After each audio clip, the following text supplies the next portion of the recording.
একটি কথাই বলি, যে কথা বেশি জরুরি কথাই আল্লাহ পাকও বেশি বলছেন, আল্লাহ পাককেও এটা বেশি আমলের জন্য বলছেন। যেমন সূরা ফাতিহা বেশি জরুরি, এই জন্য বেশি পড়ার জন্য বলছেন, রাকাতে রাকাতে সূরা ফাতিহা। দয়াল নবীকেও যে বিষয়টা বেশি জরুরি সেটা বেশি বলেছেন। সেই থেকে যাবৎ পর্যন্ত ধর্মের যত বড় বড় গবেষক আছে, যেটা বেশি জরুরি সেটার উপরই বলেছেন, কলম করেছেন। এই ফিতনার যুগে আমি খুব অল্প কথায় দুটা কথা বলতে চাই, যেন অল্প সময়ে মানুষ আল্লাহর ওলি হতে পারে। তো সার কথা হলো, আমাদের এখানে আসার উদ্দেশ্য হলো আমরা এখান থেকে আল্লাহর ওলি হয়ে যেন বিদায় দিতে পারি। আর আল্লাহর ওলি হওয়ার জন্য শুধু দুইটা জিনিস দরকার। একটা হলো আল্লাহ রাসূলের মহব্বত, আর একটা হলো ইবাদত। এই দুই জিনিস যার মধ্যে থাকবে সেই আল্লাহর ওলি। সুবহানাল্লাহ। 1000 বছর পর্যন্ত কিতাবাদি পর্যালোচনা করবেন, পড়াশোনা করবেন, শেষ পর্যন্ত এই হেডলাইন, এই মূল কথায় আসতে হবে। এই দুই জিনিস, মহব্বত আর ইবাদত, দুই জিনিস যার মধ্যে থাকবে আল্লাহর ওলি হয়ে যাবে। সুবহানাল্লাহ।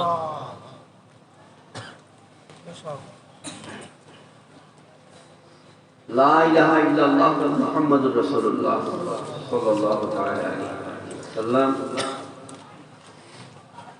এটা পৃথিবীর সকল মানুষের জন্য এখন বলছি। পৃথিবীর সকল মানুষ, আমি শুধু মুসলমান কথাটা বলতেছি, পৃথিবীর সকল মানুষের জন্য বলছি। কেউ যদি আল্লাহ রাসূলের উপর মহব্বত বিশ্বাসের সাথে এই কলমা শরীফটা পড়ে, লা ইলাহা ইল্লাল্লাহ মুহাম্মাদুর রাসূলুল্লাহ সাল্লাল্লাহু আলাইহি ওয়াসাল্লাম, পৃথিবীর যে কোনো মানুষ যদি পড়ে তো সে ব্যক্তি বেহেশতে যাবে। সুবহানাল্লাহ। এমন সুযোগ, এমন সুবিধা কোরআন ছাড়া পৃথিবীর অন্য কোনো গ্রন্থে সুবিধা নাই মানুষের জন্য। পৃথিবীর অন্য কোনো গ্রন্থে, অন্য কোনো পুস্তকে এই সুবিধা, এই সুযোগ নাই। কাজেই পৃথিবীর সকল মানুষের জন্য আমার দাওয়াত, শুধু এই কলমাটা একবার পড়ে আপনি বেহেশতে যাবেন। সুবহানাল্লাহ।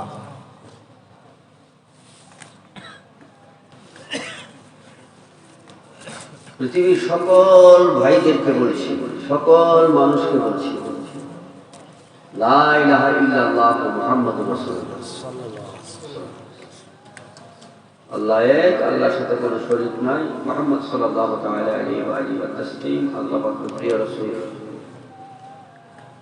এই কথাটা আপনি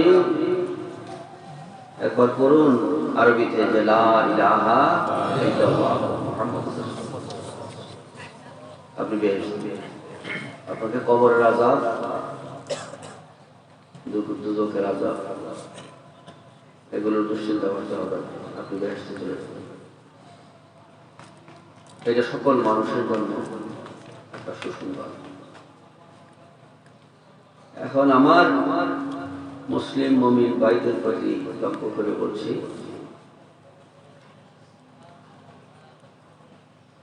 এখন আমাদের আলোচনা সেটা হলো আল্লাহ রাসূলের মহব্বত আর ইবাদত, দুইটা যে ব্যক্তির মধ্যে থাকবে সে আল্লাহর ওলি। সে কি আল্লাহর ওলি। যে হুজুর সাল্লাল্লাহু তাআলা আলাইহি ওয়াসাল্লামের যুগে লা ইলাহা ইল্লাল্লাহ পড়লি তো বেহেশতি হয়ে গেছে। এখন আপনি লা ইলাহা ইল্লাল্লাহ মুহাম্মাদুর রাসূলুল্লাহ পড়ার জন্য বলতেছেন, লা ইলাহা ইল্লাল্লাহ মুহাম্মাদুর রাসূলুল্লাহ, আর তো আল্লাহ রাসূলের প্রতি মহব্বতের কথা বলতেছেন। হুজুর পাকের যুগে দাওয়াতটা তো ভিন্ন রকম ছিল। কি মান ক্বালা লা ইলাহা ইল্লাল্লাহ ফাকাদ খালাল জান্নাহ, যে একবার লা ইলাহা ইল্লাল্লাহ বলবে সে বেহেশতে যাবে। তো ভাই আমি আপনাদের কাছে জিজ্ঞাসা করি, হুজুর পাকের যুগে যে ব্যক্তি লা ইলাহা ইল্লাল্লাহ মুহাম্মদ রাসূলুল্লাহ পড়েছে, সে ব্যক্তি কি নবীজিকে না দেখে পড়েছে? নবীজিকে না দেখে পড়েছে লা ইলাহা ইল্লাল্লাহ? আগে নবীজিকে দেখেছে, নবীজির প্রতি ভক্তি মহব্বত সৃষ্টি হয়েছে, নবীজির মর্যাদা, নবীজির আদর্শ, এগুলো দেখে যখন হুজুর পাকের প্রতি তারা মায়েল হয়েছে, নবীজির প্রতি ভক্তি বিশ্বাস এসেছে, তখনই পড়েছে লা ইলাহা ইল্লাল্লাহ। নবীজিকে আগে গ্রহণ করেছে, তারপরে গ্রহণ করেছে মুহাম্মাদুর রাসূলুল্লাহ। আর আমরা তো অনেক পরে, এই জন্য সংক্ষেপে সেই কথাটা আমরা এইভাবে বলি যে আল্লাহ রাসূলের মহব্বত, আল্লাহ রাসূলের মহব্বত। এই আল্লাহ রাসূলের মহব্বত, আমরা তো কালমা পড়েছি, এই কি কালমা তো বিশ্বের অনেক মুসলমান পড়ে। আবার এই কথাও বলে যে নবী মরে মাটির সঙ্গে মিশে গেছে, তিনি আমাদের মতোই একজন মানুষ। আর এই নবীর পরে আরো অন্য নবী আসলে আমাদের শেষ নবী হওয়ার পিছনে কোনো সমস্যা হবে না, ক্ষতি হবে না। এই মুসলমানও তো আমাদের দেশে আছে, কাজেই হুজুর সাল্লাল্লাহু তাআলা আলাইহি ওয়াসাল্লামের প্রতি যাদের মহব্বত আছে, তারা কখনো এই কথা বলবে না যে নবী আমাদের মতোই মানুষ, সাধারণ মানুষ, দুশে গুণে মানুষ, রক্তে মাংসে মানুষ, এবং আমাদের পরে, আমাদের নবীর পরেও আরো কোনো নবী আসতে পারে, এই আকীদা কখনো রাখবে না। তো হুজুর সাল্লাল্লাহু তাআলা আলাইহি ওয়াসাল্লামের মহব্বত, আল্লাহ এবং আল্লাহর রাসূলের মহব্বত, সেই সাথে ইবাদত যার মধ্যে থাকবে, আল্লাহ তাবারাকা ওয়া তাআলা ফরমান সে আমার বন্ধু হয়ে যাবে, ওলি হয়ে যাবে। মাবুদ ফরমান লা খাউফুন আলাইহিম ওয়া লা হুম ইয়াহজানুন।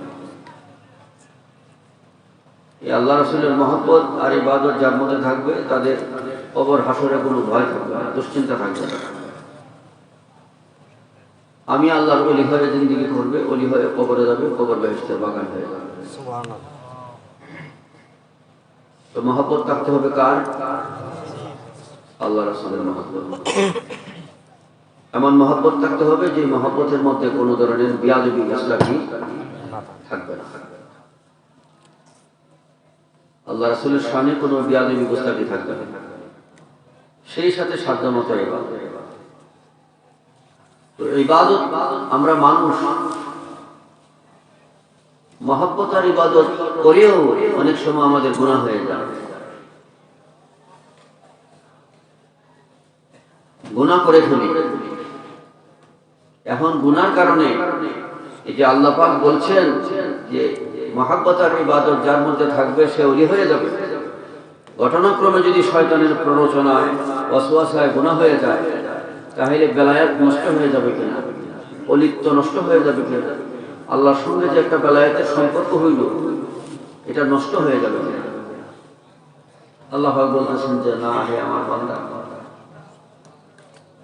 তুমি যখন নেক কাজ করার চেষ্টা করবে আর গুনাহকে ত্যাগ করার জন্য কষ্ট করবে, এই দুইটা চেষ্টা, গুনাহ ছেড়ে দেওয়ার চেষ্টা আর নেক কাজ করার চেষ্টা, এই সর্বোচ্চ দুইটা চেষ্টা যখন তোমার মধ্যে থাকবে, এই দুইটা চেষ্টা থাকার পরেও যদি তোমার মধ্যে গুনাহ হয়ে যায়, আল্লাহ পাক ফরমান এতে করে তোমার গুনাহটা আমি তোমার আমলনামায় লিখতে দিব না। আল্লাহ পাক ফরমান ইন্নাল হাসানাতি ইযহিবুস সাইয়্যাত। আল্লাহ পাক ফরমান আমি তোমার গুনাহটা আমার কুদরতি হাতে এটাকে মোচন করেছি। সুবহানাল্লাহ। আমার গুনাহটা আমার কুদরতের হাত দিয়ে মোচন করে দিয়ে তোমার আমার মধ্যে বেলায়েতের সম্পর্ক, ওলির সম্পর্ক বজায় রাখবে। সুবহানাল্লাহ। কাজেই আপনি এখন যদি বসে বসে সিদ্ধান্ত নেন যে আমি এখন আল্লাহর ওলি হয়ে যাব, না জানি পরে কি হয়, না জানি পরে কি হয়, এটা যেন না, এই চিন্তা যেন মাথায় না আসে, এজন্য এখন আমরা তওবা করব। যে আল্লাহ আজ থেকে যেন আমি তোমার ও তোমার হাবিবের রাস্তায় চলতে পারি, কারণ যে কোনো সময় আমাদের মৃত্যু আসতে পারে, যে কোনো সময় মৃত্যু আসতে পারে। মৃত্যু যদি এসে যায় তো তওবা করারও সুযোগ পাওয়া যাবে না।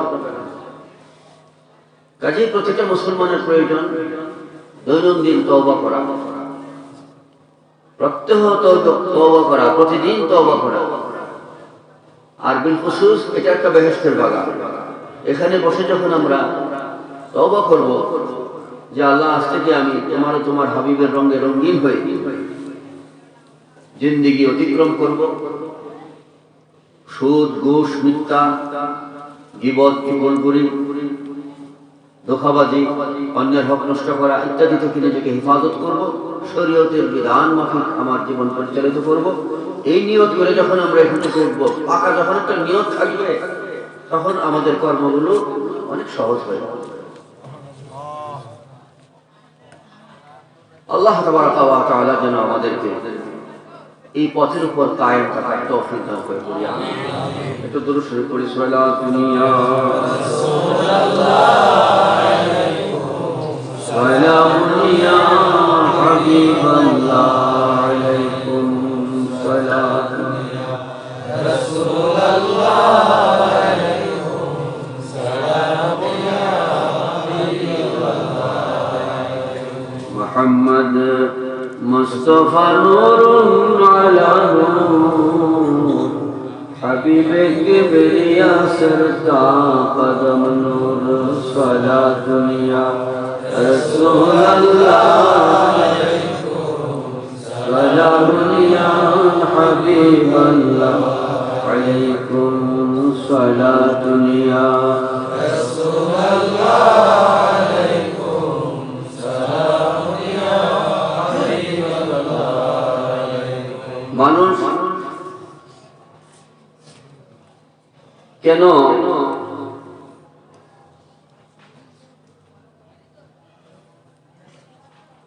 সিরাতে মুস্তাকিমের উপর নেকের উপর নিজেকে অটল রাখতে পারে না?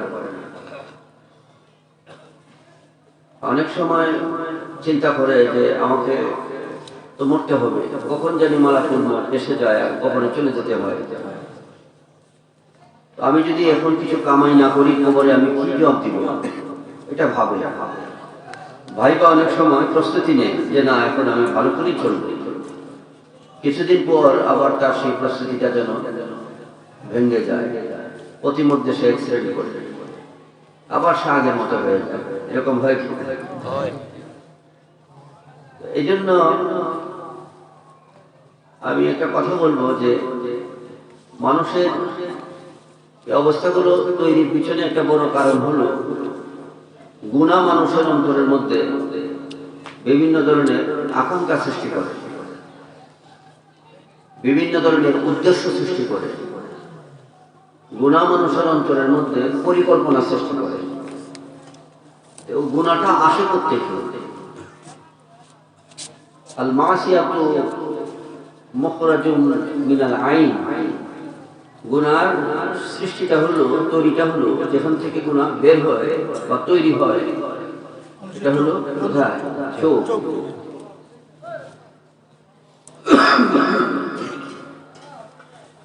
এই যে আপনার মনে মনে কোনো গুনাহকে নিয়ে, কোনো খারাপ বিষয় নিয়ে চিন্তা ভাবনা অন্তরে আসলো কোত্থেকে? চোখ থেকে। চোখে আগে দেখছে, আগে সেই বিষয়টা দেখেছি, যেটা নিয়ে আমি কল্পনা করছি ওটা আমার নজরে পড়েছে, নজর থেকে আমার দিলের মধ্যে প্রবেশ করেছে, ওখানে আমার জল্পনা কল্পনা। মানুষের অন্তরে গুনার যে জল্পনা কল্পনা, এটা আল্লাহ পাক দেখে ফেলেন।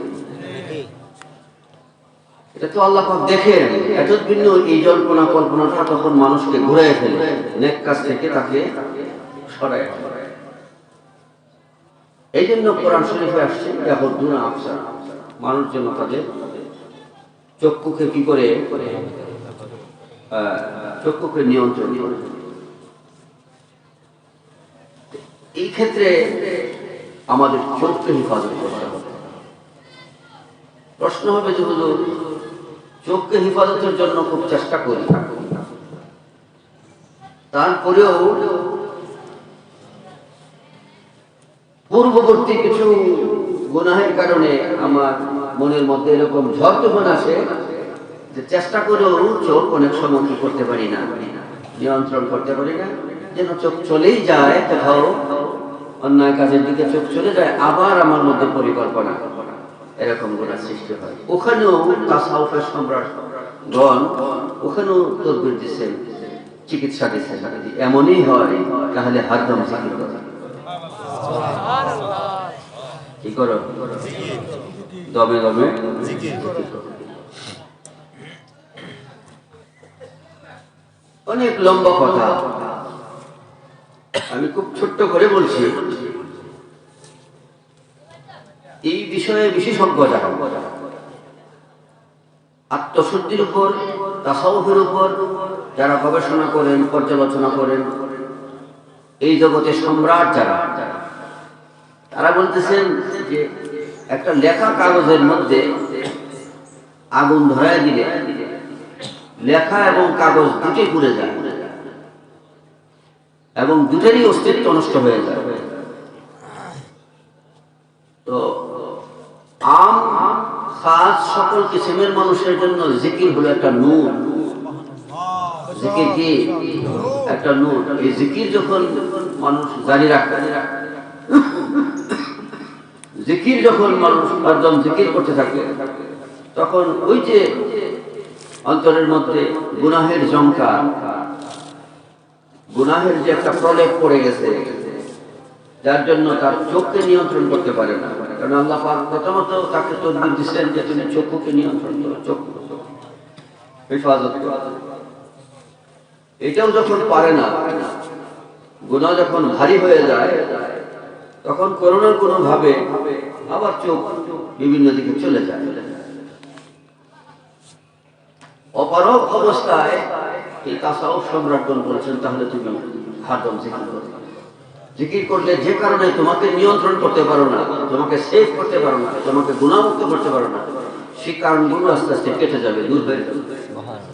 অর্থাৎ ওই যে লিখিত কাগজ যেভাবে আগুন লাগলে কাগজ এবং লেখা দুটোই বিলীন হয়ে যায়, জিকিরের দ্বারা গুনাহগুলো বিলীন হয়ে যায়, কেটে যায়, পুড়ে যায়। এই জন্য তাসাউফ সম্রাটগণ জিকিরের কথা খুব বেশি বেশি তালিম দিয়েছেন। আল্লাহ তাবারাকা ওয়া তাআলাও এই জিকিরের কথা হাঁটতে, চলতে, ফিরতে, বসতে, দাঁড়ানো অবস্থায়, বসা অবস্থায়, শোয়া অবস্থায় লা ইলাহা ইল্লাল্লাহ জিকির করার জন্য মাবুদও আমাদেরকে কোরআনে কারিমে নির্দেশ দিয়েছেন। কাজেই আমাদের এই জগৎ, আমরা যে জগতে এখন বসা আছি, আসছি, এটা আমাদের স্থায়ী জগৎ না। আমরা বিদায়ের জন্য আসছি। যেটা আমাদের স্থায়ী জগৎ হবে, ওখানে আমাদের দেহের কোনো পরিবর্তন আসবে না। এটা আমরা অস্থায়ী জগৎ, এই জন্য আমাদের দেহের পরিবর্তন আসছে। যেমন আপনাদের এই এলাকায় একটা সময় আমি এসেছি, হয়তো আপনারা আমাকে দেখেছেন যে আমার চুল দাড়ি পাকে নাই, এমন অনেকেই হয়তো দেখছেন। এখন কি আগের মতো আছে? এরকম আপনাদের দিকেও তাকিয়ে দেখেন যে আজ থেকে 20 বছর আগে আপনার শরীরের অবস্থা কি ছিল, এখন কিরকম। অস্থায়ী জগতে আপনার দেহের পরিবর্তন আসবে, সৃষ্টিতে পরিবর্তন আসবে। আর যেখানে আমরা স্থায়ী জগতে চলে যাব, ওখানে আমাদের দেহের কোনো পরিবর্তন আসবে না, মৃত্যু আসবে না। এই দৈহিক পরিবর্তনের দ্বারা আমাদেরকে ইশারা করছে যে আমরা এখানে স্থায়ী না, একটা কিছু করার জন্য আমাদেরকে আল্লাহ পাক এখানে পাঠিয়েছেন। তো কি করব? হুজুর সাল্লাল্লাহু তাআলা আলাইহি ওয়াসাল্লাম বলেছেন সরাসরি যে আল ইয়াউমা আমালুল্লাহ হিসাবা ওয়া গাদান হিসাবুল্লাহ। যে জগতে এসেছো, এখান থেকে কিছু সংগ্রহ করো, কিছু কামাই করো। আর যখনই তোমাকে মৃত্যু ধরে বসবে, কবরে চলে যাবে, ওয়া গাদান হিসাবুল্লাহ আমালা, ওখানে শুধু হিসাব হবে, কিন্তু তওবা করার জন্য সুযোগ দেওয়া হবে না, আমল করার জন্য কোনো সুযোগ দেওয়া হবে না, মুক্তির জন্য কোনো কাজ করার সুযোগ দেওয়া হবে না, এমনকি আবদার করারও, অনুরোধ করার জন্য কোনো সুযোগ দেওয়া হবে না। যা করার এখানে করবে। বোঝা গেল আমাদের এই পরিবর্তন, দৈহিক পরিবর্তনগুলির জন্য আসছে যে আমরা এখান থেকে কিছু নিয়ে যাওয়া। আমরা যদি শহরে বন্দরে যাই কোনো মার্কেট করার জন্য, বাজার করার জন্য, বেলার দিকে তারা এক কতক্ষণ আছে, তাড়াতাড়ি বাজারটা শেষ করে বাসায় চলো, বাড়িতে চলো, বলি কিনা? ওইটা অল্প সময়, এই জন্য আমাদের ব্রেনে খুব তাড়াতাড়ি কাজ করে, কিন্তু আমরা সময় পেয়ে যাই বেশি দুনিয়াতে, এই জন্য আখিরাতের চিন্তাটা আমাদের ব্রেনে কাজ করে। অথচ আল্লাহ তাবারকা ওয়া তাআলা কোরআনে কারিমে ফরমান, মা কদ্দামাত লিগাদি, মা কদ্দামাত লিগাদি, এই যে তুমি আগামী দিন কবরে যাবে, হাসরে আসবে, ওখানে তুমি কি পাঠিয়েছো, আখিরাতের জন্য তুমি কি প্রস্তুতি নিয়েছো? কোরআন শরীফের অন্য আয়াতে কারিমে আছে, ওয়া মা তুকাদ্দিমু লিআনফুসিকুম, তোমাদের জন্য তোমরা কি পাঠিয়েছো, কি পাঠালে তোমাদের নিজেদের সেফের জন্য, মুক্তির জন্য, হেফাজতের জন্য। এভাবে কোরআন কারীমের বহু জায়গায় এসেছে। আমরা আছি এখান থেকে কবরে যাব, কিন্তু কবরে এখন আমরা গিয়েছি, যাইনি, এখানে আছি। এখানে থাকা অবস্থায় আল্লাহ বলতেছে, তুমি দুনিয়াতে আসো, এই থাকা অবস্থায় তুমি কবর হাসরের জন্য কি পাঠিয়েছো? বোঝা গেল কবর হাসরকে দুনিয়ায় থাকা অবস্থায় সাজাইতে পারে। কবরে গিয়ে কবর সাজানো যাবে না, কবরে গিয়ে কবর সাজানো যাবে না, জান্নাতে গিয়ে জান্নাত সাজানো যাবে না, জান্নাতে গিয়ে জান্নাতের কাজ করা যাবে না। জান্নাতের কাজ এখানে করতে হবে, কবর সাজানোর কাজ, কবরকে নিজের নিয়ন্ত্রণে আনার কাজটা এখানে বসে করতে হবে। এইগুলো করতে গিয়ে আমাদের সাধনায় যথেষ্ট বাধা প্রতিকূলতা সৃষ্টি হয়। নামাজ পড়তে আমাদের মন অন্যমনস্ক হয়ে যায়, ইবাদত রিয়াজত, আল্লাহকে পাইতে কার না আশা আছে, আল্লাহ রাসূলকে পাইতে কার না আশা আছে, কবরের আযাব থেকে কে না ভয় পায়?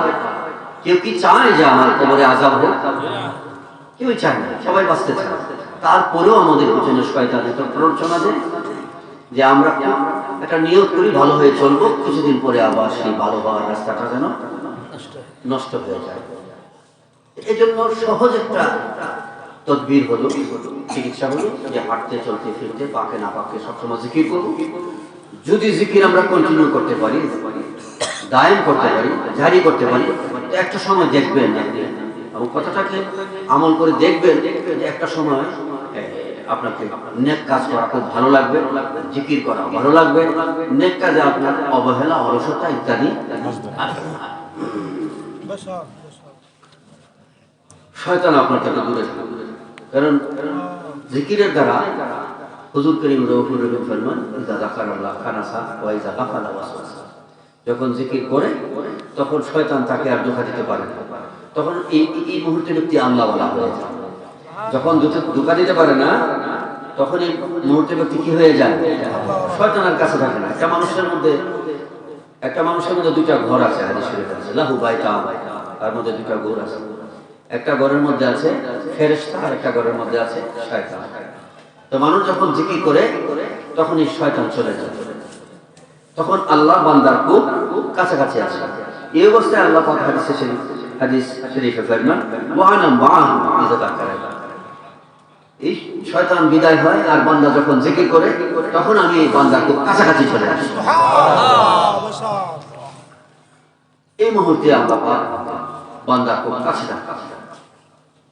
কাজেই এই জিকিরের দ্বারা আমাদের যে রাস্তা, নাজাতের যে রাস্তা, আল্লাহওয়ালা হওয়ার যে রাস্তা, ওলি আল্লাহ বেলায়েতের রাস্তায় অটল থাকা, কায়েম থাকার যে একটা বড় চিকিৎসা, সেটা হলো এই জিকির। হাজার কথাকে আমি এক কথায় বলছি, একটা অন্ধকার রাস্তা দিয়ে আপনি রওনা দিলেন, একটা টর্চ লাইট যদি থাকে আপনার জন্য খুব সহায়ক হবে না? তো আমাদের দুনিয়ার জগৎ থেকে আখিরাতের রাস্তায় নিরাপদে পৌঁছার জন্য বড় ধরনের টর্চ লাইট হলো নিরাপদ একটা অস্ত্র হলো জিকির। যে ব্যক্তি জিকির করবে সে নিরাপদে গন্তব্যস্থলে পৌঁছতে পারবে। আমাদের মানুষের চেয়ে চরম শত্রু, বড় শত্রু হলো শয়তান। মানুষ দুনিয়ার জন্য শয়তানি করে। আর এক শয়তান হলো ইবলিসের চেয়ে বড় শয়তান, যেটা হলো আকীদার দুশমন। আর ইবলিস নামক যে শয়তান, যেটা মানুষের রক্ত কণিকা দিয়ে চলে, সেটা এর জন্য ভয়ঙ্কর, যেটাকে আমরা চোখে দেখি না। তো তাকে দূর করার জন্য আল্লাহ পাক খুব সহজ তদবির দিয়েছেন, যে শয়তান তোমাকে দিয়ে যদি জমিন থেকে আসমান ছোঁয়া গুনাহ করিয়ে ফেলে, তো তুমি তওবা করো, তোমার গুনাহ আমি আল্লাহ মাফ করে দেব। সুবহানাল্লাহ। তো তওবার দ্বারা শয়তানের চক্র থেকে বাঁচার একটা পথ আছে, গুনাহ মোচনের একটা ব্যবস্থা আছে, জিকিরের দ্বারা গুনাহ মুছে যায়। কিন্তু বাতিল ফিরকা যারা আকীদা নষ্ট, আকীদা ভ্রষ্ট, এরা যেভাবে মানুষকে বিভ্রান্তির দিকে নিয়ে আসে, ওটাকে সাধারণ মানুষ ধরতে পারে না, বুঝতে পারে না, ওটাকে সহি মনে করে, যার জন্য ওটা থেকে বাঁচার জন্য তওবাও করে না, কারণ ওটাকে সহি মনে করে। যেমন আহলে হাদিস বাতিলপন্থী, তারা যেভাবে হাদিস টাদিস দিয়ে সাধারণ মানুষের ঈমানকে নষ্ট করছে, আর সাধারণ মানুষ মনে করে এটা তো সহি হাদিস দিয়ে বলছে, এই যে আমরা সঠিক পথে আছি, এখানে তওবা করার কি আছে? এই জন্য বলছি ওটা ইবলিসের চেয়েও ভয়ঙ্কর। তো বাজে আমি যে রাস্তায় ছিলাম সেখানে হলো যে আমরা সবাই চাই, যে কথা বলতে চেয়েছিলাম, সবাই চাই আল্লাহ আল্লাহ হওয়ার জন্য, সবাই চাই কবরের ধর্ষা করতে গিয়ে যেন আমরা কি থাকি, নিরাপদ থাকি। এটা চাই কিনা? কিন্তু শয়তানের রসটা পারি না। এই জন্য হাজার কথার সার কথা হলো, এই শয়তানের প্ররোচনা থেকে যেন আমরা বেলায়েতের রাস্তায় কায়েম থাকতে পারি, আল্লাহ রাসূলের মহব্বত সেই সাথে ইবাদত, এই দুটা নিয়ে যেন আমরা চলতে পারি। এই জন্য বেশি বেশি হাঁটতে চলতে করতে জিকির করবো লা ইলাহা ইল্লাল্লাহ। দেখুন হাদিস শরীফে এসেছে, আমি কয়েকটা হাদিস বলছি। হুজুর সাল্লাল্লাহু তাআলা আলাইহি ওয়াসাল্লাম ফরমান, মাসালুল লাযী ইয়াসকুরু রাব্বাহু ওয়াল লাযী লা ইয়াসকুরু রাব্বাহু মাসালুল হাইয়্যি ওয়াল মাইয়্যিত। বুখারী শরীফের একটা হাদিস, নবীজি ফরমান যে মুর্দা ব্যক্তি আর জিন্দা ব্যক্তির মধ্যে পার্থক্য হলো, কে মুর্দা কে জিন্দা। নবীজি ফরমান যে জিকির করে সে জিন্দা মানুষ, যে জিকির করে সে হলো জিন্দা মানুষ, আর সে জিকির করে না সে মৃত মানুষ। এই কথাগুলোর পিছনে অনেকগুলো কারণ। একটা জীবিত মানুষের দ্বারা যে সমস্ত কাজকর্ম করা সম্ভব, একটা জীবিত মানুষ যে সমস্ত কাজের আঞ্জাম দিতে পারবে, মুর্দা মানুষকে যদি অর্ডার করে না, সে করবে না শুনবে, করতেও পারবে না, শুনবেও না।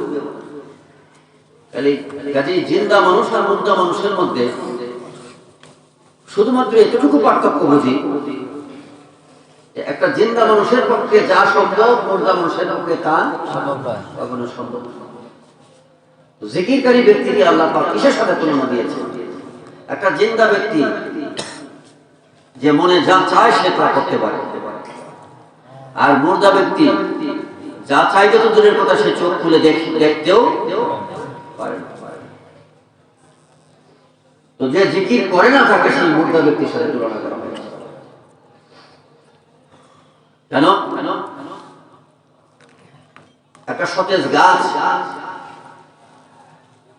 যখন তার মধ্যে ফল হয়, আর কোন মানুষ যদি এটাকে কেটে ফেলতে চায়, 10 জন দেখে বলে এটা তো ফলদার একটা গাছ, এটা কাটো কেন?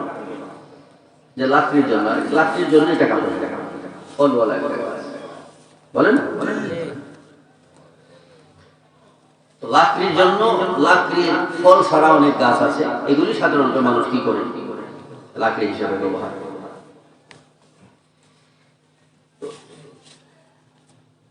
ফলদার গাছ বলতে কি আপনারা কি বুঝেন? মৃত না জীবিত?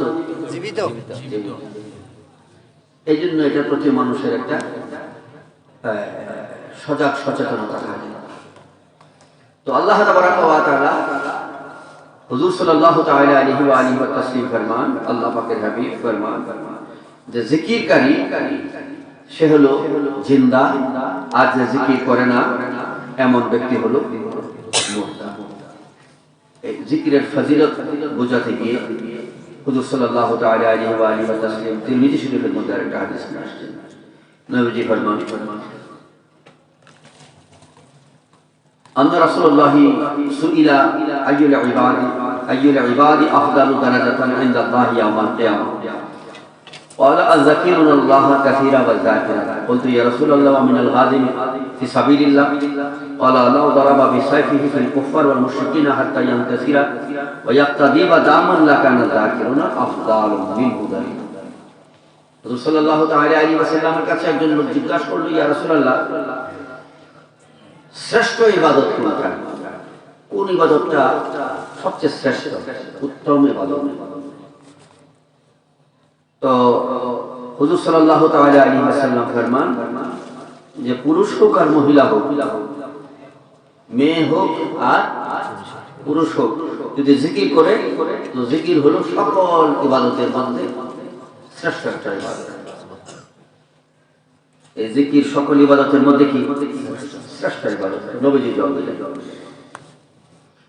তখন এই প্রশ্নকারী আবার প্রশ্ন করলো, ইয়া রাসূলুল্লাহ ওয়া মিনাল গাযি ফি সাবিলিল্লাহ, এই জিকির কি যে আল্লাহর রাস্তায় জিহাদের জন্য বের হলো এবং নিজের পিতামাতার কাছে, স্ত্রী সন্তানের কাছে বিদায় নিয়ে জিহাদের ময়দানে শরীক হয়ে গেল, হয়তো সে বাঁচতেও পারে বা শহীদ হয়ে যেতে পারে, সবার কাছ থেকে বিদায় হয়ে মাঠে চলে আসলো, কাফেরের বিরুদ্ধে জিহাদ করলো।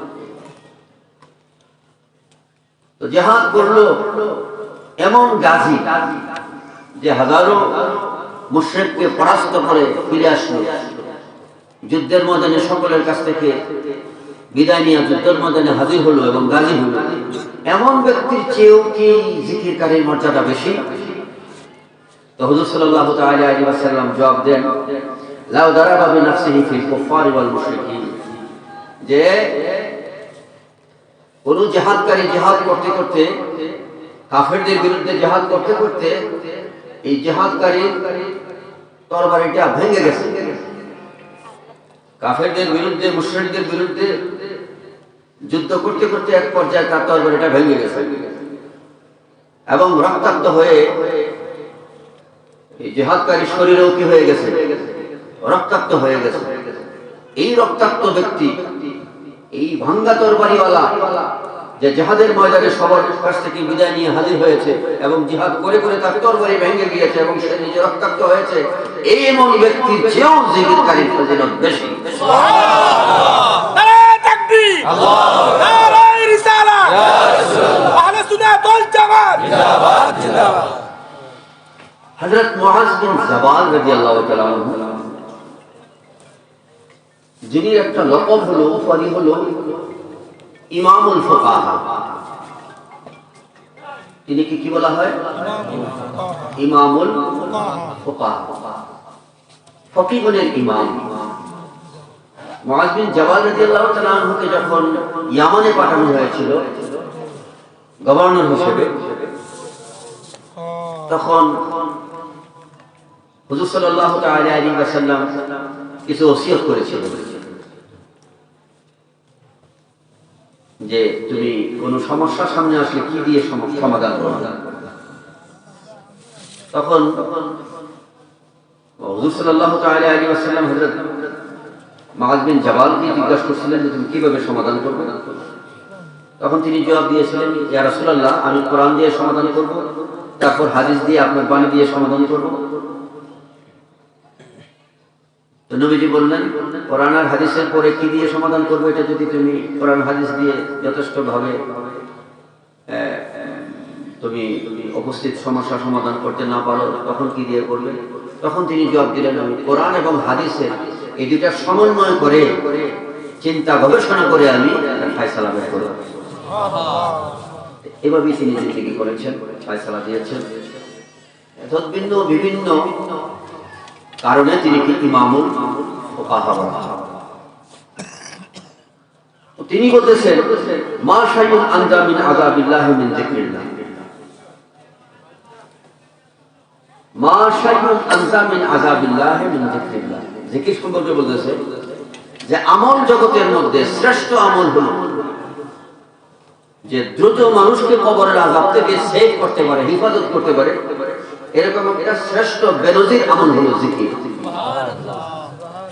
দুনিয়াতে বসে কেউ যদি কবরের আযাবকে ঠান্ডা করতে চায়, দুনিয়ায় বসে কোন ব্যক্তি, খুব খেয়াল করবেন, আপনি আপনার কবরের আযাবকে যদি দুনিয়ায় বসে বন্ধ করতে চান, যে হুজুর আমার কবরের আযাব তো হবে আমি কবরে গেলে, আগেই অগ্রিম আপনার কবরের আযাবকে বন্ধ করবেন, অর্থাৎ আপনার কবরকে একটা বেহেশতের বাগান বানিয়ে দিবেন।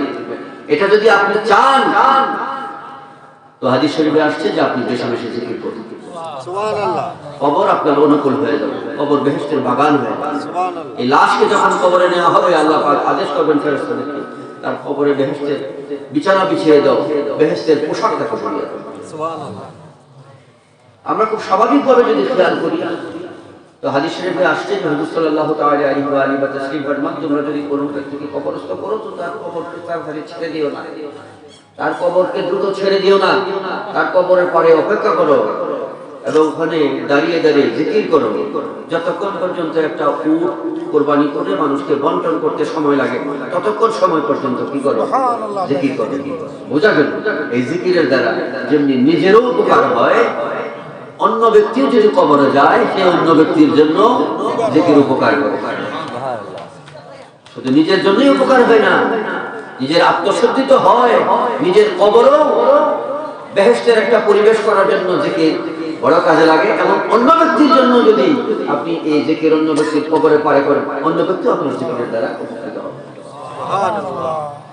এই জন্যই হুজুর সাল্লাল্লাহু তাআলা আলাইহি ওয়া আলিহি ওয়া তাসলিম ফরমান যে তোমাদের ভাইদেরকে যখন কবরস্থ করবে তখন একটা খেজুরের ডালা ওখানে পুঁতে দিবে, এটা ততক্ষণ সতেজ থাকবে তার কবরের আযাব হালকা হয়ে যাবে। একটা সবুজ, আমাদের দেশে এটা খেজুর গাছ থাকলে খেজুরের গাছ দিই, একটা ডালা দিয়ে দিই, আর খেজুরের ডালা যদি না থাকে তো অন্য কোনো সবুজ ডালা দেওয়া যেতে পারে। তো সবুজ ডালা দিয়ে কি হবে, কাঁচা ডাল দিয়ে কি হবে, যে এটা যতক্ষণ সতেজ থাকবে ততক্ষণ জিকির করবে। এই জিকিরের দ্বারা কবরবাসী কি পায়, শান্তি পায়, উপকৃত হয়। তাহলে এই জিকির শুধু আপনি আমার আত্মশুদ্ধিই হয় না, কবরের আযাবকেও দূর করে, এবং আপনি জিকির করবেন আপনার পিতামাতার কবরের আযাবও আল্লাহ পাক কি করে দিবেন, দূর করে দিবেন। আপনি কবরের পরে জিকির করেন, কবরের পরে ইস্তেগফার করেন, কবরের পরে দোয়া করেন, এটা কবরবাসীর জন্য বড় উপকারে আসবে। এজন্য হাদিস শরীফে আসছে মা শাইউন আনজা মিন আযাবিল্লাহি মিন যিকরিল্লাহ, কবর আযাব দূর করার জন্য জিকিরের চেয়ে উত্তম কোনো তদবির আর কাজেই এই জিকিরের দ্বারা একদিকে তো আপনার ফায়দা হলো যে আমি আখিরাতের রাস্তায় সুস্থ সহি সালামতে পৌঁছতে পারছি, অপরদিকে উপকারিতা হলো যে শয়তানের ওয়াসওয়াসা থেকে আমি রক্ষা পাচ্ছি। এরপরে আরেকটা উপকারিতা হলো যে এমন জিকিরকারী ব্যক্তি যদি কোন কবরের পাশ দিয়েও যায়, কবরের আযাবও আল্লাহ পাক মাফ করে দেন। সুবহানাল্লাহ। বলেন তো আশরাফুল মাখলুকাত কি একটা গাছের ডাল না মানুষ? একটা জিকিরকারী একটা গাছের ডাল যদি কবরের মধ্যে পুঁতে দিলে একটা ডালের জিকিরের কারণে কবরের আযাব হালকা হয়, একটা ডালের মর্যাদা বেশি না জিকিরকারী একটা মানুষের মর্যাদা বেশি? এমন মানুষ যদি কবরের পাশ দিয়ে হেঁটে যায়, এই মানুষের বরকতে কবরের আযাব আল্লাহ পাক মাফ করে। সুবহানাল্লাহ। আল্লাহ আমাদের মধ্যে জিকির করলে, জোরে জোরে জিকির করলে, বসে বসে জিকির করলে, বা হাঁটতে চলতে জিকির করলে, অনেকে বলতে পারে দেখায় খুব রিয়া করে বলতে থাকে, আপনি এগুলো ফলো করবেন না। কারণ হুজুর সাল্লাল্লাহু তাআলা আলাইহি ওয়াসাল্লাম বলছেন আসকিরু ওয়াসকিরু যিকরাল্লাহি হাত্তা ইয়াকুনুল মাজনুন, তুমি এমন ভাবে জিকির করো মানুষ যেন তোমাকে পাগল বলে, আপনাকে পাগল বলে। তারপরে আমরা কি করব, বেশি বেশি জিকির করব। আরেক হাদিসে আসছে قال رسول الله صلى الله تعالى عليه وسلم اذكروا الله ذكرا ويقول المنافقون انكم تراؤون, তুমি এমন ভাবে জিকির করো মুনাফিকরা যাতে বলে, যারা জিকির পছন্দ করে না তারা যাতে বলে এটা তো রিয়া করতেছে, রিয়া করতেছে। তো এগুলো বললেও তোমরা কি করবে? জিকির করবে। এই উৎসাহিত কে করছেন? উৎসাহিত করছেন জিকির করার জন্য। প্রায় আপনার 300-এর উপরে জিকিরের উপর হাদিস আছে। আরো অনেক হাদিস আছে, 300 হয়তো আমি যে কথা মোটামুটি দেখছি সে কথা বলছি। এই জন্য এটা কিন্তু আমাদের খুব গুরুত্ব দিতে হবে। কোরআনে কারিমে আল্লাহ তাবারাকা ওয়া তাআলা ফরমান, যে ব্যক্তি জিকির করে না নুকাইয়িদ লাহু শায়তান, তার জন্য একটা শয়তান কি হয়ে যায়? উকিল হয়ে যায়, নিযুক্ত হয়ে যায়। উকিল হিসেবে একটা শয়তান নিযুক্ত হয়ে যায় জিকির না করলে। এই শয়তান তাকে যেদিকে পরামর্শ দেয় সে সেদিকে যায়। কাজেই এই শয়তান থেকে আমাদের মুক্তির দরকার আছে কিনা? তো শয়তান কি আপনি আমাকে ভালো পরামর্শ দেবে না খারাপ পরামর্শ দেবে? তো হুজুর সাল্লাল্লাহু তাআলা আলাইহি ওয়াসাল্লাম ফরমান,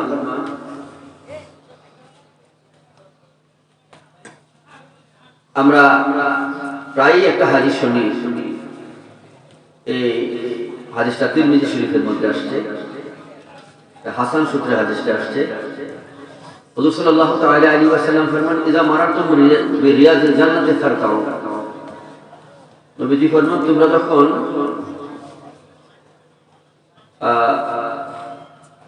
কোথাও গমন করবে আর যদি রাস্তায় বা কোনো জায়গায় কোনো জান্নাতের বাগান পেয়ে যাও তো সেখানে তোমরা বসো, সেই জান্নাতের বাগানে তোমরা বসো।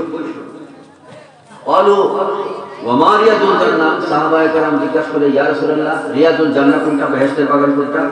নবীজি ফরমান, হিলাকুল যিকর, বেহেশতের বাগান হলো হালকায়ে জিকির। যেখানে আমাদের একটা সময়, এখন তো জিকির উঠে গেছে, এখন কি হয়ে গেছে? জিকির উঠে গেছে। হুজুর সাল্লাল্লাহু তাআলা আলাইহি ওয়াসাল্লাম ফরমান, হুজুর সাল্লাল্লাহু তাআলা আলাইহি ওয়াসাল্লাম হযরত জাবাল মুআজ বিন জাবাল রাদিয়াল্লাহু তাআলা আনহুকে লক্ষ্য করে বলছেন, হে মুআজ বিন জাবাল, সাবাকা যাকিরুনা ওয়া যাকিরাত, সাবাকা যাকিরুনা ওয়া যাকিরাত, জিকিরকারী পুরুষ এবং মহিলারা এরা তো অতিক্রম হয়ে গেছে, এরা তো অতিক্রম হয়ে গেছে। এই কথার অর্থ হলো হুজুর সাল্লাল্লাহু তাআলা আলাইহি ওয়াসাল্লাম আফসোস করে বলতেছেন যে আখিরি জামানায়, পূর্ব যুগে 3 যুগের পবিত্র যুগ কয়টা? 3টা। কারণ কোরআনে কারিমে সুম্মাল্লাযিনা ইয়ালুনাহুম সুম্মাল্লাযিনা ইয়ালুনাহুম সুম্মাল্লাযিনা, এই পবিত্র 3টা যুগে খুব জিকিরকারী ছিল, মেয়ে পুরুষ খুব জিকিরকারী ছিল। একটু লম্বা হাদিস, হুজুর সাল্লাল্লাহু তাআলা আলাইহি ওয়াসাল্লামের হাদিসের শেষের দিকে আসছে যে তাহাজ্জুদের নামাজের সময় শেষ রাতে উঠলে মক্কা মদিনার অলিতে গলিতে মৌমাছি চাকগুলোতে যেরকম মৌমাছির বাসায় যেরকম মৌমাছিগুলো গুনগুন করে তার চাকের মধ্যে পেঁচ দিয়ে ধরতো আর আওয়াজ করতো, মদিনার অলিগুলিতে মক্কার অলিগুলিতে শেষ রাতে বের হলে নারী পুরুষদের কোরআন তেলাওয়াতের আওয়াজ মৌমাছি মতো শোনা যেত। সুবহানাল্লাহ। এই হাদিসের মধ্যে একই কথা আসছে। হুজুর সাল্লাল্লাহু তাআলা আলাইহি ওয়াসাল্লাম সাহাবীকে লক্ষ্য করে বলতেছেন, হে আমার সাহাবী, এত একটা সময় আসতেছে, সাবাকা যাকিরুনা ওয়া যাকিরাত, নারী পুরুষদের যে জিকির, এই জিকির তো আমার সেই উম্মত থেকে চলে যাবে, তারা তো অতিক্রম হয়ে গেছে। নবী বলতেছেন তারা অতিক্রম হয়ে গেছে, সামনে এগুলো থাকবে না। আসলে যেই হারে জিকিরের গুরুত্ব দেওয়া হয়েছে সেই হারে জিকির এখন আমাদের মধ্যে নাই। আল্লাহ পাক যেন আমাদের সকলকে বোঝার তৌফিক দান করেন। আমিন। মাহফিলগুলোকে বেহেশতের বাগান বলা হয় এজন্য যে কমবেশি এখানে জিকির করা হয়, এইজন্য মাহফিলগুলোকে কি বলা হয়? বেহেশতের বাগান। বেহেশতের বাগান।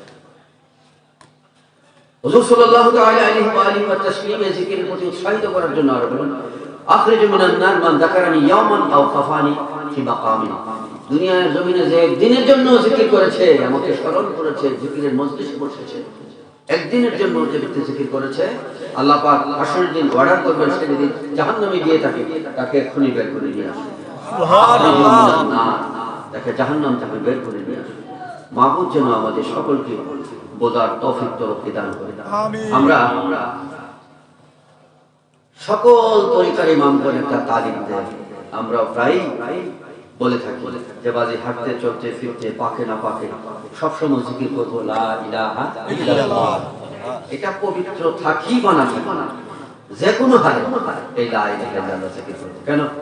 একজন সাহাবী জিজ্ঞাসা করলো, ইয়া রাসূলুল্লাহ, মাগারিমাতুল মাজলিসে জিকির করার শেষ ফায়দাটা কি?